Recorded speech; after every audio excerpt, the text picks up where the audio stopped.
October 15ஆம் தேதி பார்த்தீங்கன்னா காமரா எல்லாம் யார் பிறந்த நாள்? டாக்டர் அப்துல் கலாம். அப்துல்லா பிறந்த நாள். அன்னைக்கு கை கழுவு தினம் வரும், ஹேண்ட் வாஷ் டே. அப்புறம் நேற்று அக்டோபர் 16 உலக உணவு தினம். உலக உணவு தினம். இன்னைக்கு வறுமை ஒழிப்பு தினம். கை கழுவுறாங்க, சாப்பிட்றாங்க, வறுமை எல்லாம் போயிடுது.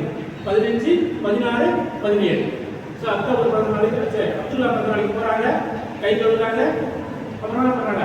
14 நேற்று கை கழுவிட்டு 14 சாப்பிட்றாங்க, இன்னைக்கு வறுமை எல்லாம் போயிடுது. அந்த மாதிரி ஒரு ஷார்ட்கட் ஞாபகம். ஸோ அந்த மாதிரி வந்து இது ஜோசப் என்பவர் 1987 அதாவது ஜோசப் வறுமையிலே இருக்காரு. அவர் 1987 முதல் வந்து வறுமை ஒழிப்பு வந்து தினத்தை அனுசரிக்கிறார். பின்னாடி 1992 ஐநா சபை, இந்த ஐநா சபை வந்து இந்த வறுமை ஒழிப்புக்கான தினத்தை வந்து ஒவ்வொரு ஆண்டும் அனுசரிக்கணும்னு சொல்லிட்டு முடிவு செஞ்சு அன்று முதல் 1992 ஒவ்வொரு ஆண்டும் என்ன பண்றாங்க?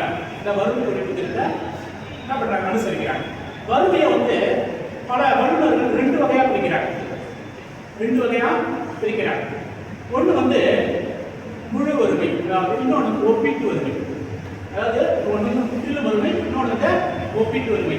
அதாவது முற்றிலும் வறுமை, முழு வறுமைன்னு சொல்லிட்டு நமக்கு அடிப்படை வசதி, சாப்பிட்றதுக்கு சாப்பாடு, உடைகள், எதுவுமே அவங்களால நிவர்த்தி செய்யக்கூடிய முடியாத வறுமை என்ன சொல்றாங்கன்னா முழு வறுமை அப்படி சொல்றாங்க. வறுமையில பல வகை இருக்கு, அதை பேசிக்க நம்ம எப்படி சொல்றோம்.